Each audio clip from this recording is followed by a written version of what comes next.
नमस्कार, स्वागत है आपका न्यूज 24 पर। रात के 9 बज चुके हैं। वक्त निष्पक्ष न्यूज का हो चला है। मैं हूं आपके साथ मकसूद खान। अविश्वास प्रस्ताव पर दूसरे दिन की बहस के दौरान आज राहुल गांधी ने मणिपुर के मुद्दे पर पीएम मोदी पर निशाना साधा। राहुल गांधी ने कहा कि पीएम मणिपुर इसलिए नहीं गए क्योंकि उनके लिए मणिपुर भारत में नहीं है।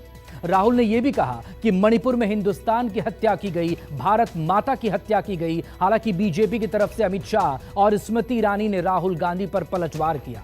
स्मृति ईरानी ने कश्मीरी पंडितों के साथ अत्याचार और 1984 के सिख दंगों का जिक्र कर कांग्रेस को कटघरे में खड़ा किया, तो शाह ने यह दावा किया कि पीएम मोदी 50 बार पूर्वोत्तर का दौरा कर चुके हैं। जेडीयू सांसद ललन सिंह ने भी मणिपुर पर पीएम मोदी की चुप्पी को लेकर तीखे सवाल दागे। इन्होंने मणिपुर में हिंदुस्तान की हत्या की है, सिर्फ मणिपुर की नहीं, हिंदुस्तान की हत्या की है। इनकी राजनीति ने मणिपुर को नहीं, हिंदुस्तान को मणिपुर में मारा है। हिंदुस्तान को कत्ल किया है, हिंदुस्तान का मर्डर किया है मणिपुर में। उस आवाज की हत्या आपने मणिपुर में की, इसका मतलब भारत माता की हत्या आपने मणिपुर में की। आपने मणिपुर के लोगों को मारकर भारत की हत्या की है। आप देश द्रोही हो, आप देशभक्त नहीं हो, आप देश प्रेमी नहीं हो, आप देशद्रोही हो। आपने देश की हत्या मणिपुर में की। मणिपुर जैसे महत्वपूर्ण मुद्दे पर गृह मंत्री को अपना पक्ष न रखने दे। किस प्रकार की डेमोक्रेटिक व्यवस्था चाहते हैं मणिपुर? और क्या आप सोचते हो कि शोर शराबा कर आप मुझे चुप कर दोगे? आप चुप नहीं कर सकते हो। 130 करोड़ की जनता ने हमें चुनकर यहां भेजा है, हमें सुनना पड़ेगा। आप चुप नहीं कर सकते हो। मैं विपक्ष की इस बात से सहमत हूं कि वहां पर हिंसा का तांडव हुआ है, पर इस हिंसा के तांडव से कोई सहमत नहीं हो सकता। हम भी सहमत नहीं, उनसे ज्यादा दुख हमें है। परंतु ये परिस्थिति जन्य हिंसा के त्रस्त है, देखा नहीं जा रहा है। आपकी लपेट में उत्तर प्रदेश से बड़ा भूभाग किस तरह से छोड़ दिया।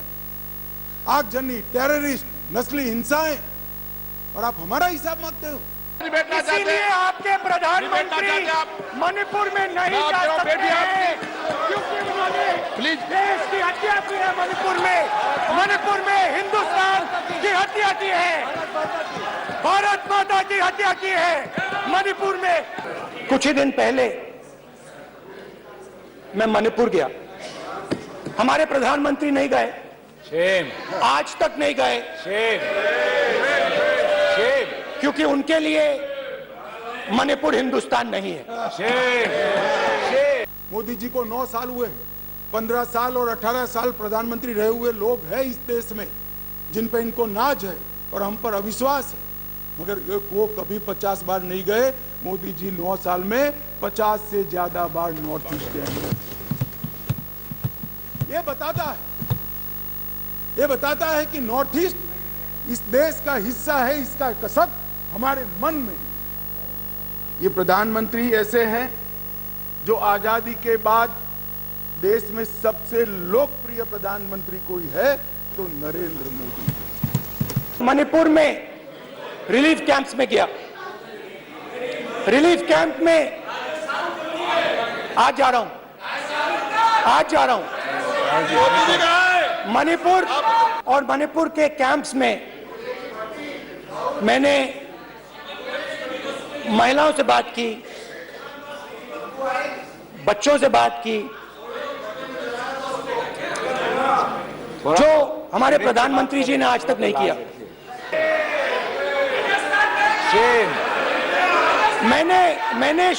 मैंने मणिपुर शब्द प्रयोग किया, मगर आज की सच्चाई यह है कि मणिपुर नहीं बचा है। मणिपुर को आपने 2 भाग में कर दिया है, मणिपुर को आपने बांट दिया है। मणिपुर हमारे देश का अभिन्न अंग है, खंडित न था ना है, ना कभी होगा। मैं आज गांधी खानदान से, कांग्रेस पार्टी से पूछना चाहती हूं, क्या भारत केवल उत्तर भारत है? अगर दम है तो अपने पार्टनर को मुंह तोड़ जवाब दे, अगर हिंदुस्तान में आस्था रखते हैं। कांग्रेस के एक नेता ने, अध्यक्ष महोदय, कोर्ट में जाकर वक्तव्य दे दिया कि कश्मीर में रेफरेंडम की तलाशना चाहिए संभावना। हमारे राष्ट्र के संसदीय इतिहास में आज तक भारत मां की हत्या की बात करने वाले कभी भी बैठकर मेज नहीं थपथपाते। कांग्रेसियों ने बैठकर मां की हत्या के लिए मेज थपथपाई है। जब तक आप हिंसा को बंद नहीं करोगे, तब तक आप मेरी मां की हत्या कर रहे हो। हिंदुस्तान की सेना मणिपुर में एक दिन में शांति ला सकती है। हिंदुस्तान की सेना का प्रयोग नहीं कर रहे हो, क्योंकि आप हिंदुस्तान को मणिपुर में मारना चाहते हो। रावण दो लोगों की सुनता था, मेघनाथ और कुंभकर्ण। वैसे ही नरेंद्र मोदी दो लोगों की सुनते हैं, अमित शाह और अडानी।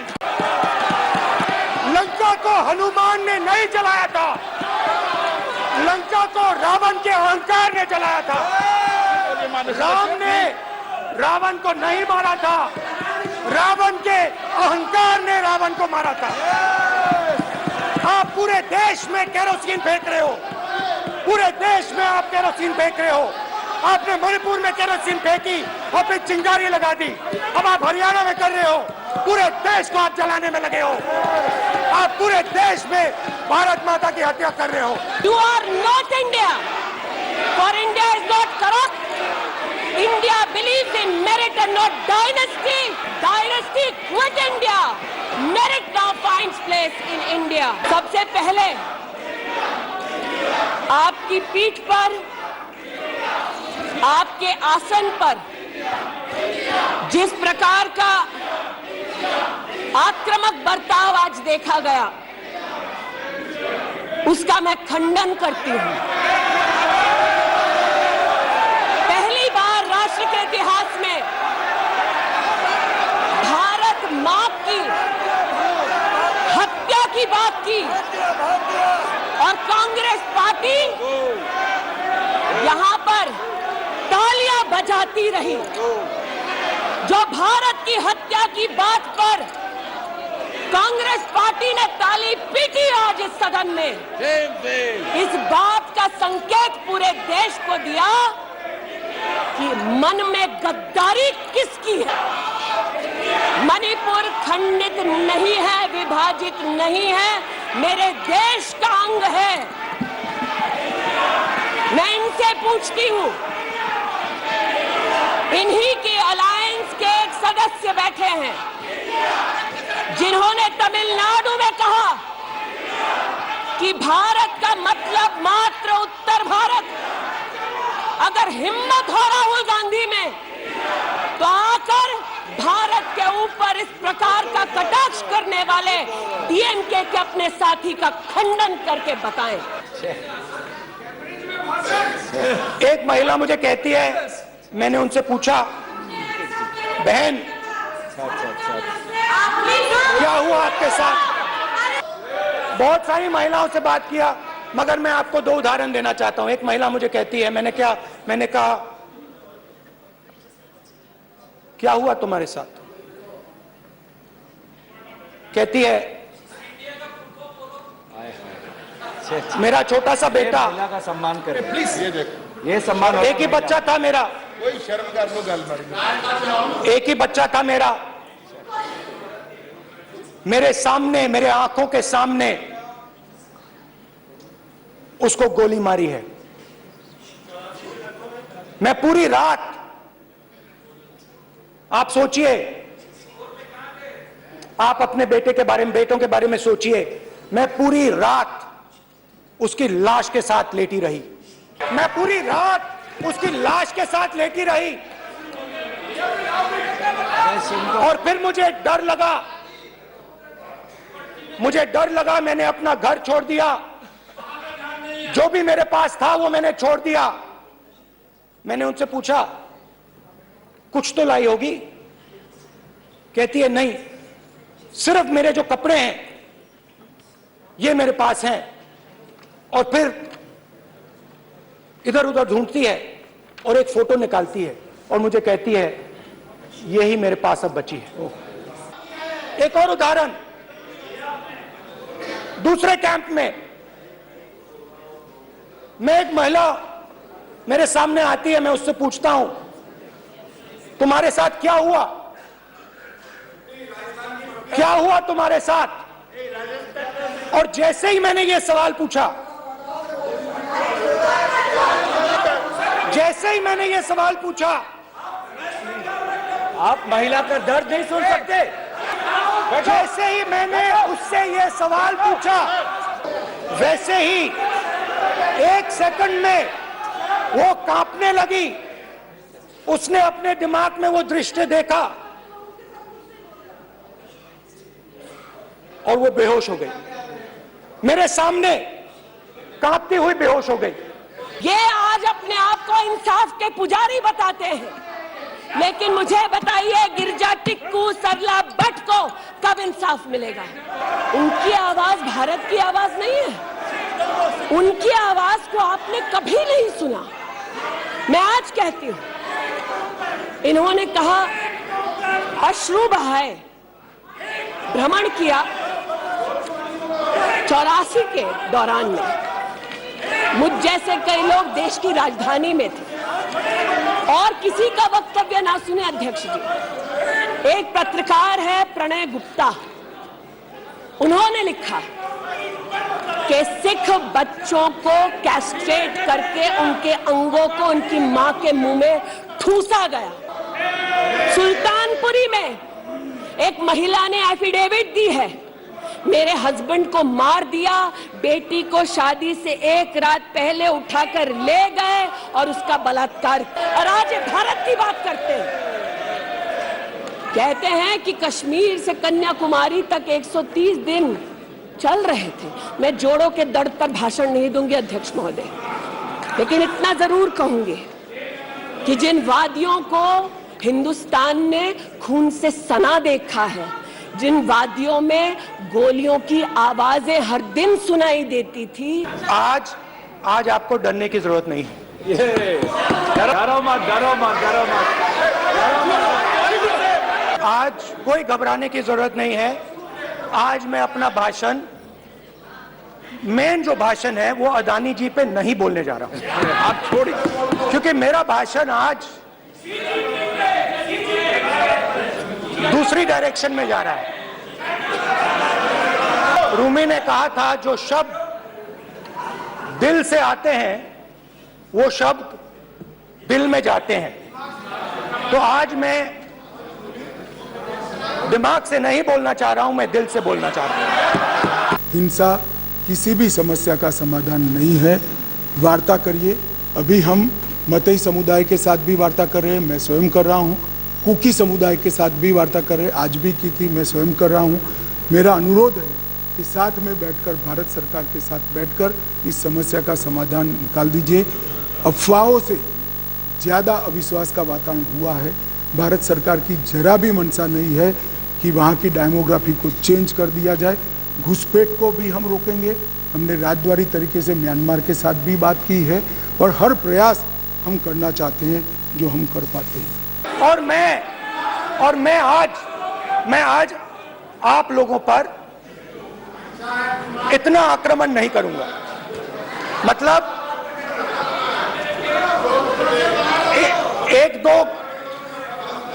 एक दो गोले जरूर मारूंगा, मगर इतना नहीं मारूंगा। तो आप रिलैक्स कर सकते हैं। 130 दिन के लिए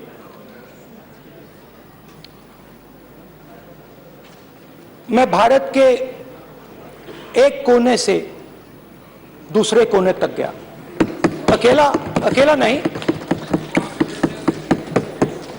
बहुत सारे लोगों के साथ। इस सदन में एक ऐसे नेता है जिनको आज तक 13 बार राजनीति में लॉन्च किया गया है और 13 ही बार फेल गए। उनका एक लॉन्चिंग मैंने देखा है, उनका एक लॉन्चिंग यहां सदन में हुआ था। एक गरीब मां कलावती या ऐसा कुछ नाम, कलावती, बुंदेलखंड की बहन कलावती, उसके घर वो नेता भोजन करने गए और यहीं पीछे बैठकर गरीबी का बड़ा दारुण वर्णन, द्रवित हो जाए ऐसा वर्णन करते। ठीक है भाई, अच्छा किया, आप इतने बड़े व्यक्ति होकर गरीब कलावती के घर पर भोजन पर गए, उसका भोजन कर लिया और इसकी वेदना को यहाँ वाचा दे दी। मगर बाद में इनकी सरकार 6 साल चली। मैं पूछना चाहता हूं वो कलावती का क्या करा? दोनों समुदाय के राहत शिविरों में गए थे। दोनों समुदाय के लोगों का विश्वास राज्य की सरकार के प्रति समाप्त हो गया। दोनों समुदाय के लोग आज राज्य सरकार को पूरे मणिपुर की घटना के लिए दोष दे रहे हैं। आप कह रहे हैं क्या मांग किया था विपक्ष ने? भाई आप कह रहे हैं कि गृह मंत्री जी बयान देने के लिए तैयार थे, रक्षा मंत्री जी बयान देने के लिए सब तैयार थे। ये सरकार किसकी है? सरकार किसकी? सरकार है इस देश के आदरणीय प्रधानमंत्री जी के नेतृत्व में। हम विपक्ष के लोग यही चाह रहे थे कि आदरणीय प्रधानमंत्री जी आज 3 मई से आज तक लगातार मणिपुर जल रहा है और इस देश के प्रधानमंत्री एक शब्द नहीं बोल रहे। वहां के जो 150 से ज्यादा लोग मर गए उनके प्रति संवेदना का भी एक शब्द नहीं बोल रहा। इतनी बड़ी घटना हो गई इस देश के किसी राज्य में, पूर्वोत्तर के राज्य में, आप एक शब्द नहीं बोल रहे। हम लोग की यही मांग थी कि आदरणीय प्रधानमंत्री जी आए और मणिपुर के बारे में बताएं, मणिपुर के लोगों के प्रति अपनी संवेदना व्यक्त करें। उन्होंने कहा नहीं। भाई मौन व्रत तो धारण किया प्रधानमंत्री जी ने, जरूर किया, क्या नहीं? प्रधानमंत्री जी इस देश के प्रधानमंत्री हैं, उनका यह कर्तव्य दायित्व तो नहीं बनता है कि अपने राज्य में, किसी राज्य में इतनी बड़ी घटना हो गई उसके बारे में हम एक शब्द बोले? क्या है? ये तो वही पुरानी कहावत है, रोम जल रहा था, नीरो बंसी बजा रहा था। और दिनकर जी की एक कविता है, हम आपको सभापति महोदय सुनाना चाहते हैं। क्या कहा कि मैं घनघोर निराशावादी हूं, तब तुम ही टटोलो हृदय देश का और कहो, लोगों के दिल में कहीं अश्रु क्या बाकी है? बोलो बोलो विस्मय में ये मत मौन रहो। ये है दिनकर जी की कविता। आप मौन धारण की, आपको इस देश की जनता ने देश चलाने की जिम्मेवारी दी है, लेकिन है, और इसलिए आज अविश्वास प्रस्ताव लाना पड़ा। अरे भाई, मौन रखने वाले तो हार गए और वहां बैठ गए। हम तो बोलने वाले हैं, जवाब देने वाले हैं। हम मौन नहीं रखते, मौन आप रखते हैं। हमें कुछ नहीं छुपाना, हमारा कोई आदमी इसमें इन्वॉल्व नहीं है। मैं नाम बोलना नहीं चाहता, गृह मंत्रालय के रिकॉर्ड पर नेताओं के नाम है, सुनना है तो बता दूं, हमें कोई आपत्ति नहीं। विपक्ष का उद्देश्य है कोई भी हो, विपक्ष का अधिकार है अविश्वास का प्रस्ताव ले आए। और मैं तो कई बार मानता हूं कि अविश्वास प्रस्ताव से पार्टियों के और गठबंधनों के चरित्र उजागर होते। 1993 जुलाई में नरसिम्हा राव जी की कांग्रेस की सरकार थी, उसके खिलाफ अविश्वास प्रस्ताव आया। अब सरकार बचानी होती है, नरसिम्हा राव जी को बचानी थी। कांग्रेस का मूल सिद्धांत है येन केन प्रकारेण सत्ता में बने रहना, सत्ता में बने रहने का प्रयास करना। ना इसके लिए सिद्धांत होते हैं, ना नीतियां होती है, ना औचित्य होता है। मान्यवर नरसिम्हा राव जी की सरकार अविश्वास प्रस्ताव जीत गई और बाद में कई लोगों को जेल की सजा हुई, स्वयं नरसिम्हा राव जी को हुई, क्योंकि झारखंड मुक्ति मोर्चा को घूस देकर अविश्वास प्रस्ताव पर विजय प्राप्त करी। आज कांग्रेस भी वहां बैठी है और झारखंड मुक्ति मोर्चा भी वहां बैठा है। मान्यवर 2008 में मनमोहन सिंह जी विश्वास प्रस्ताव लेकर आए। विश्वास प्रस्ताव के वक्त भी एक बार यहाँ पर बरोबर देश में वातावरण हो गया था कि इनके पास बहुमत नहीं है, बहुमत था भी नहीं। और मान्यवर, इस सदन ने उस वक्त सबसे कलंकित घटना देखनी पड़ी। सांसदों को करोड़ों रुपए की घूस लेनी पड़ी और हमारे ऑनेस्ट सांसद वो रुपया लेकर पीठ के सामने आए और कहा कि हमें संरक्षण चाहिए, हमें रुपया ऑफर किया गया और वो सरकार बचा ली। तो एक तो चरित्र है यूपीए का, सरकार के सामने अविश्वास का प्रस्ताव आए या कोई अविश्वास का प्रस्ताव न लाए, इसलिए विश्वास का प्रस्ताव वो स्वयं लाए। इसमें से बचने के लिए सारे सिद्धांत, सारा चरित्र, सारे लोकसभा के नियम कानून, हमारी परंपराएं, इसको त्याग कर येन केन प्रकारेण सत्ता को संभालना और सत्ता पर काबिज रहना। ये अविश्वास प्रस्ताव गिरने वाला है, जनता फिर से मोदी जी को चुनने वाली है और अगले टर्म में ये 3 जिले भी निश्चित रूप से समाप्त होंगे। इस देश को उन्होंने वादा किया था 2 करोड़ बेरोजगारों को प्रति वर्ष रोजगार देंगे। 9 साल हो गया, 18 करोड़ का तो हिसाब दीजिए, 18 लाख का भी हिसाब नहीं दे रहे, 18 लाख का भी हिसाब नहीं दे रहे। काहे का? और बना दिया क्या? बना क्या दिया? हाँ, रोजगार दिया एक आदमी को रोजगार जरूर मिला, वो सबसे बेरोजगार था। हम नाम नहीं बोलेंगे किसको रोजगार दिया उन्होंने, ये खुद बताएं कि किसको रोजगार उन्होंने दिया, जो सबसे बड़ा बेरोजगार था। और उसको भारी रोजगार देके पूरा इस देश के नंबर 1 और दुनिया के नंबर 3 पर पहुंचा देने का काम किया।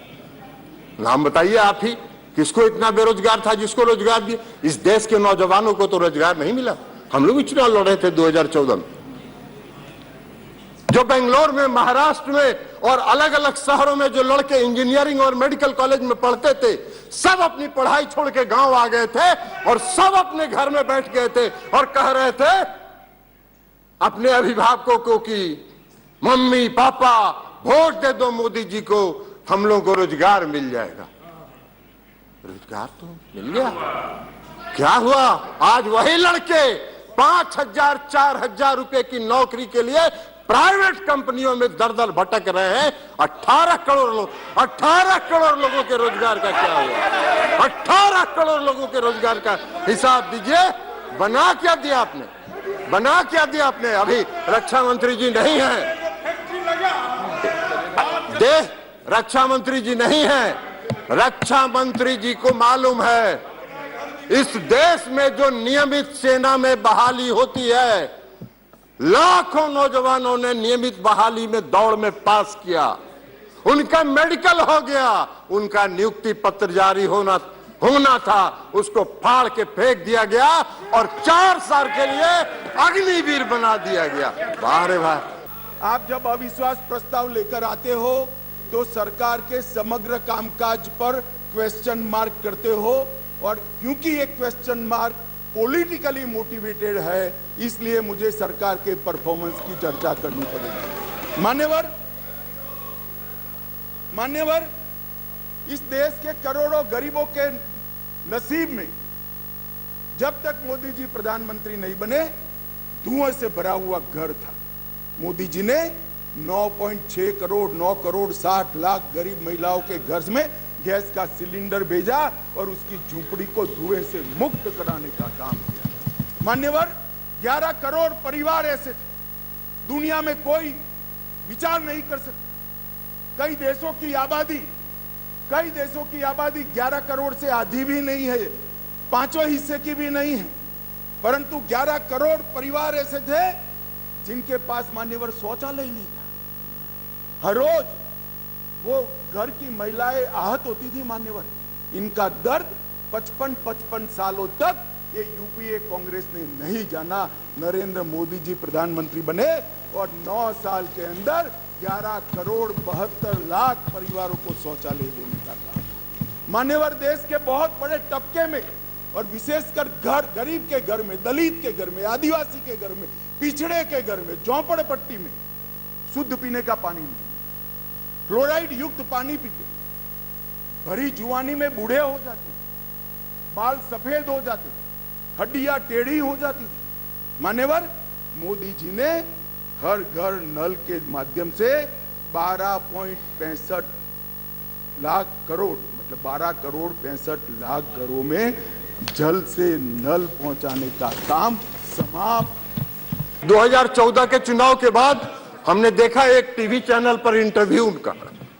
एक टीवी चैनल वाले ने पूछा देश के गृह मंत्री जी से कि माननीय गृह मंत्री जी, आपने इस देश में नौजवानों को 2 करोड़ लोगों को प्रति वर्ष रोजगार देने का वादा किया था। आपने हर गरीब के खाता में 10 से 15 लाख रुपए भेजने का वादा किया था। क्या हुआ? क्या कहा उन्होंने? उनका जवाब था कि चुनाव के टाइम में इस तरह के जुमले कहे जाते हैं जिसका कोई मतलब नहीं है। मेरे इसमें है, कहिएगा दिखा देंगे इसमें है आपका गृह मंत्री जी का इंटरव्यू। आपके गृह मंत्री जी का इंटरव्यू है, दिखा देंगे। आपके गृह मंत्री जी का इंटरव्यू दिखा देंगे। जुमला कहेंगे।